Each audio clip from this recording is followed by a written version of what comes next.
আমাদের পুলিশ আসছে সবাই আমার পুলিশ ক্যাডার আছে 4-5 কেন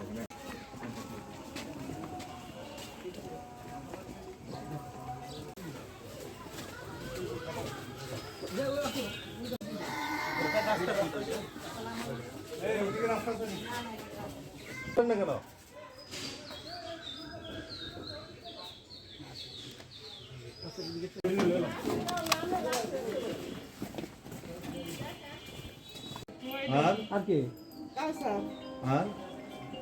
Swagi.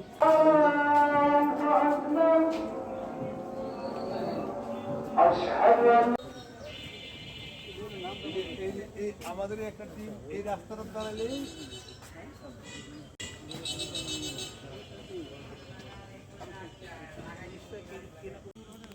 কিন্তু আপনার এরকম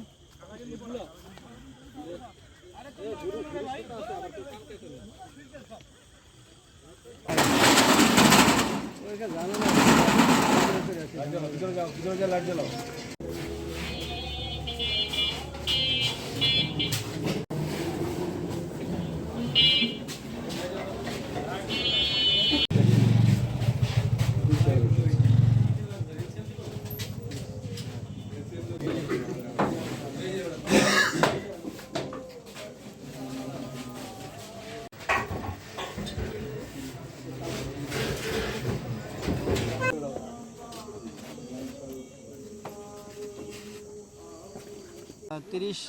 এপ্রিল দিবাগত রাত আনুমানিক 2:15টার দিকে 3 জন ব্যক্তি আমাদের বন্দর থানায় এসে অভিযোগ করে যে তাদের কাছ থেকে মোবাইল এবং টাকা পয়সা ছিনতাই করে নিয়ে গেছে কয়েকজন দুষ্কৃতিকারীরা। এই ঘটনা শোনার পরে আমাদের বন্দর থানার ডিউটি অফিসার আমাদের লিমাফরের দায়িত্ব এএসআই সোহেল রানাকে অবহিত করে। তো সোহেল রানার সাথে 2 জন কনস্টেবল ছিল ডিউটিরত অবস্থায়। সঙ্গে সঙ্গে তারা সিএনজি যোগে সেই ঘটনাস্থলে উপস্থিত হয়।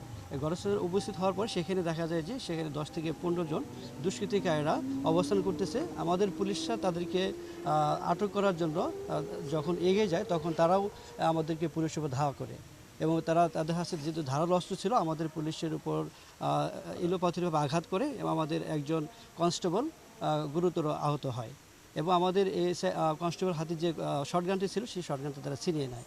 এই ঘটনা শোনার পরপরই আমাদের বন্দর থানা অফিসার ইনচার্জ সহ আমাদের অতিরিক্ত police super DB Ibrahim Hossain এই অভিযান চালায় এবং আমাদের পুলিশের থেকে অতিরিক্ত পুলিশ আমরা নিয়োজিত করি, যার প্রেক্ষিতে আমরা অদ্য ভোর আনুমানিক 6:30টার দিকে আমাদের যে ছিনতাইকৃত শটগানটা আমরা উদ্ধার করতে সক্ষম হই।